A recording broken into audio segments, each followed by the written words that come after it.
Friends, चलिए तो बिना टाइम वेस्ट किए स्टार्ट करते हैं अपने अगले बचे हुए कॉन्सेप्ट्स जो रह गए थे। तो सबसे पहले हमारा कॉन्सेप्ट आता है रेवेन्यू रिकॉग्निशन कॉन्सेप्ट या फिर रियलाइजेशन कॉन्सेप्ट। ये कॉन्सेप्ट कहता है कि हम जिस मोमेंट पे अपनी सेल्स को इनकर करेंगे, जिस मोमेंट हमारी सेल्स हुई, हम उसी मोमेंट पे उसका अमाउंट रिकॉर्ड कर लेंगे, नो मैटर व्हाट कि उसका अमाउंट हमने उस मोमेंट रिसीव किया है या नहीं किया है। फॉर एग्जांपल, अगर हमने आज कोई सेल्स इनकर करी जिसका अमाउंट है 2000, पर उसका अमाउंट जो है वो 2 महीने बाद आने वाला है या 1 महीने बाद आने वाला है, पर तब भी हम उन सेल्स को उसी मोमेंट रिकॉर्ड कर लेंगे, डेट इज आज रिकॉर्ड कर लेंगे। ठीक है, that is the realisation concept. Next आता है हमारा मैचिंग कॉन्सेप्ट। मैचिंग कॉन्सेप्ट कहता है, जैसे कि नाम से ही पता चल रहा है, कि हम अपने साल के रेवेन्यू और एक्सपेंसेस को मैच करते हुए चलेंगे। अगर हमने एक साल में जितने भी रेवेन्यू इनकर करे हैं, उसकी वजह से हमारे जितने भी एक्सपेंसेस हुए हैं, हम उनको मैच करते हुए चलेंगे। अगर हमारी मार्च की सैलरी है और हमारा मार्च में साल एंड हो रहा है, ईयर एंड हो रहा है, तो हम उनको अप्रैल में रिकॉर्ड ना करके मार्च में ही रिकॉर्ड करेंगे। Am I clear? नेक्स्ट आता है हमारा full disclosure concept. Full disclosure concept कहता है कि हम आपके सामने अपने बुक्स ऑफ अकाउंट्स की सारी बातें ओपनली खोल के रख देंगे। Nothing will be hidden from you. अगर हमने किसी साल में लो टर्नओवर किया है तो हम आपके सामने वो रीजंस भी बताएंगे कि हमने क्यों किसी साल में लो टर्नओवर कमाया है, क्या वजह थी, कि कुछ भी आपसे हिडन नहीं रहेगा। नेक्स्ट आता है हमारा कंसिस्टेंसी कॉन्सेप्ट।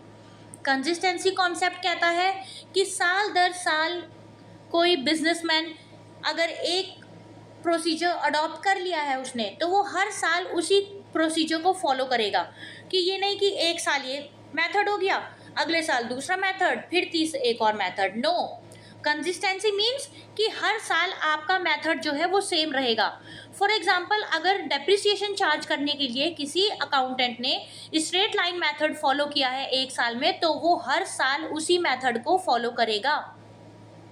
नेक्स्ट आता है प्रूडेंस कॉन्सेप्ट या फिर कंजर्वेटिज्म कॉन्सेप्ट। ये कॉन्सेप्ट कहता है कि all prospective losses will be recorded but not the prospective profit. It means profit should not be recorded until realized but all losses. कि हम अपने बिजनेस के सारे लॉसेस को बुक्स ऑफ अकाउंट्स में रिकॉर्ड करेंगे, चाहे वो हुए हैं या नहीं हुए हैं। इसका बेहतरीन एग्जाम्पल है, अगर हमने किसी को उधार दिया है, ठीक है, और आने वाले टाइम में वो हम उससे वो उधार वापस मिलेगा हमें या नहीं मिलेगा, हम तब भी उसको अपने बुक्स ऑफ अकाउंट्स में प्रोविजन फॉर बैड डेट्स के तौर पे शो करेंगे।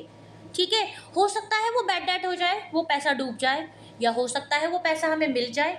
हमें एसर्टेन नहीं है कि हम क्या होगा उस पैसे के साथ, पर तब भी हम उसको अपने बुक्स ऑफ रिकॉर्ड में प्रोविजन फॉर बैड डेट्स के तौर पर रिकॉर्ड करेंगे।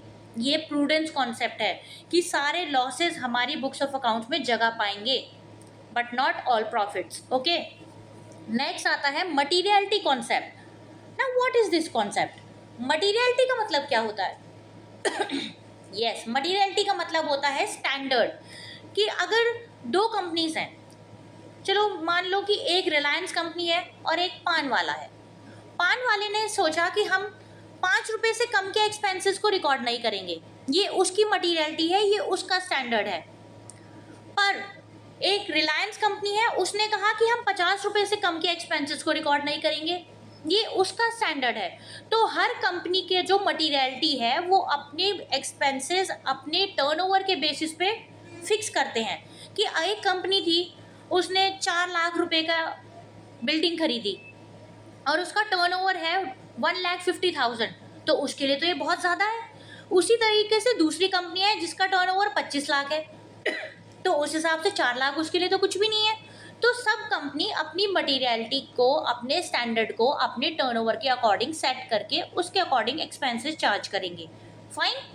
नेक्स्ट आता है हमारा ऑब्जेक्टिविटी कॉन्सेप्ट। ये लास्ट कॉन्सेप्ट है और ये कॉन्सेप्ट कहता है कि there would be no personal bias in maintaining the books of accounts of a company और अ बिजनेस। कि किसी भी तरह का कोई बायस नहीं होगा जब हम अपने बुक्स ऑफ अकाउंट्स को मेंटेन कर रहे हैं। और ये बायस ना हो ये तब पॉसिबल है जब हम हर ट्रांजैक्शन को एक वेरीफाइबल डॉक्यूमेंट के साथ सपोर्ट करके लगाएं। हर बिजनेस में अगर हम किसी एम्प्लॉय की स्कूटी में 50 रुपये का पेट्रोल भी डलवा रहे हैं तो हम उसको उस ट्रांजैक्शन को एक प्रॉपर कैश मेमो के साथ सपोर्ट करके दिखाएंगे, ठीक है। तभी एंश्योर होगा कि हमारे बुक्स ऑफ अकाउंट्स में किसी तरह की कोई बायसनेस नहीं है।